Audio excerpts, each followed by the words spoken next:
नमस्कार। आज हम चर्चा करेंगे औषधियों की आपाधापी की। जल्दी ठीक होने के लिए ज़्यादा औषधियाँ और बिना डॉक्टर की सलाह के औषधियाँ लेना सेहत पे बहुत भारी है। और यही कारण है कि गवर्नमेंट ऑफ इंडिया के स्वास्थ्य सेवा महानिदेशालय को एक एडवाइजरी जारी करनी पड़ी। अब पर्ची के बगैर एंटीबायोटिक नहीं देंगे मेडिकल स्टोर। ये पहली एडवाइजरी। दूसरी एडवाइजरी सारे मेडिकल ऑफिसर्स के लिए, चाहे वो मेडिकल कॉलेज है, चाहे वो हॉस्पिटल है, चाहे वो सीएमएचओ है, उनको भी एडवाइजरी जारी करी कि बिना स्पष्ट संकेत के एंटीबायोटिक आप प्रयोग नहीं करें। ये स्थिति क्यों आई? ये स्थिति इसलिए आई कि लोग अज्ञानतावश एंटीबायोटिक्स का, एंटीपायरेटिक मेडिसिन का, पेन किलर्स का, एंटी एलर्जिक ड्रग्स का अंधाधुंध उपयोग कर रहे हैं। और ये उपयोग उनके स्वास्थ्य के साथ, उनकी सेहत के साथ खिलवाड़ कर रहा है। ऐसा नहीं कि ऐसी स्थितियां आयुर्वेद में नहीं होती हैं। आयुर्वेद में भी आचार्य चरक ने, आचार्य सुश्रुत ने, आचार्य वाग्भट ने बहुत सारी एडवाइजरी जारी की। उनकी अगर हम एंटीबायोटिक्स की बात करें तो जितनी भी इन्फ्लेमेटरी डिजीज़ है, जितनी भी वायरस या बैक्टीरिया या फंगल इन्फेक्शंस हैं, उनको हमारे यहाँ आगंतुज व्याधि कही है।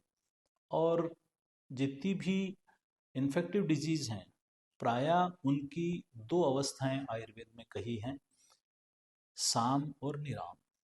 आमावस्था, क्योंकि आमावस्था एक वो अवस्था है जिसमें व्याधि का अटैक होता है और शरीर उसको मैनेज करता है। तो शरीर की जो हीलिंग सिस्टम है उसको समय देने का विधान दिया है। ज्वर होती है, साधारण आदमी तुरंत ज्वर होते ही, बुखार होते ही तुरंत बुखार के लिए कोई मेडिसिन लेता है और एंटीबायोटिक शुरू कर देता है। और ऐसे ही जुकाम लगी, प्रतिशय हुआ, ऐसे बहुत सारी बीमारियां हैं। थोड़ा सा भी कोई इन्फ्लेमेटरी कंडीशन आई और तुरंत एंटी इन्फ्लेमेटरी बाजार में जाके हरे पत्ते वाली, बड़ी वाली गोली, दर्द की गोली, ऐसा कह के वो ले लेता है।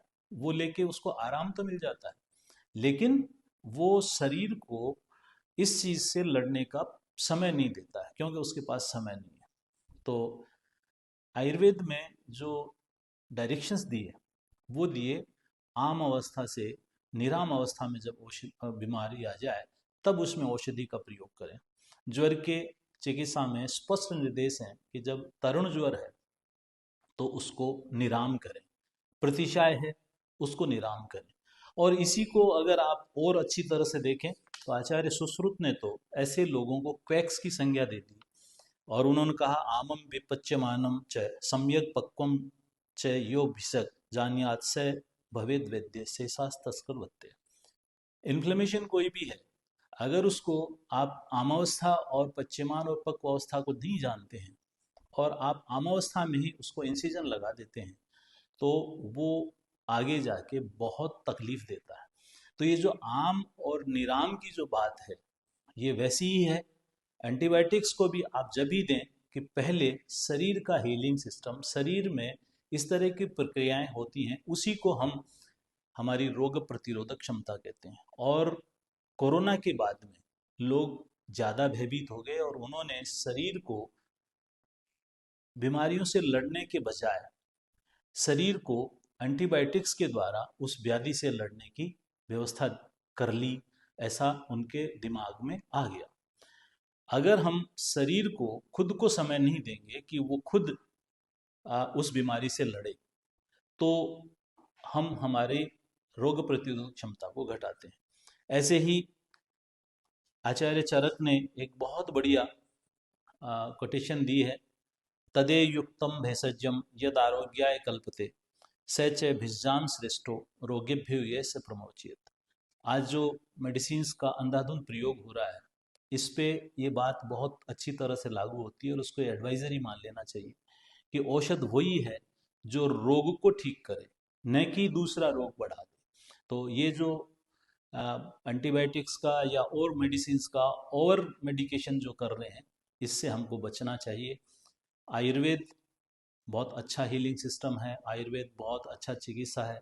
आयुर्वेद में अगर हम बात करें तो चिकित्सा के 6 उपक्रम बताए हैं। जैसे ही हमारे शरीर में जो निज व्याधियां हैं, जो शरीर में ही उत्पन्न होती हैं, आगंतुज नहीं है, इन्फ्लेमेटरी नहीं है, इन्फेक्टिव नहीं है, अगर वो लाइफस्टाइल से रिलेटेड डिजीज हैं तो उसमें भी ये स्टेज दी हैं। उस स्टेज के अनुसार औषधियाँ करने का विधान है, न कि फर्स्ट स्टेज में ही फाइनल स्टेज की मेडिसिन देना। उसमें संचय अवस्था, जब कोई भी हम आहार विहार करते हैं जो शरीर के या ऋतु के विपरीत होते हैं, तो कोई भी एक दोष संचित होने लग जाता है। वो दोष संचय के बाद में प्रकोप में आता है, फिर प्रसर में आता है, फिर स्थान संश्रय में आता है, फिर व्यक्त अवस्था में आता है, फिर भेद अवस्था में आता है। इस तरह 6 काल हैं जिनमें हम, जैसे अभी अपन इसको साधारण तरीके से समझें, किसी को डायबिटीज होने वाली है, अभी हुई नहीं है, क्योंकि स्थान संश्रय होता है उसके बाद में डायबिटीज होती है। तो जब संचय अवस्था आती है तो कफ का संचय होना शुरू हो जाता है। तो क्यों नहीं हम उस संचय अवस्था को समझ लें और हम उसके विपरीत जो हेतु हैं उनकी इच्छा करने लग जाएं।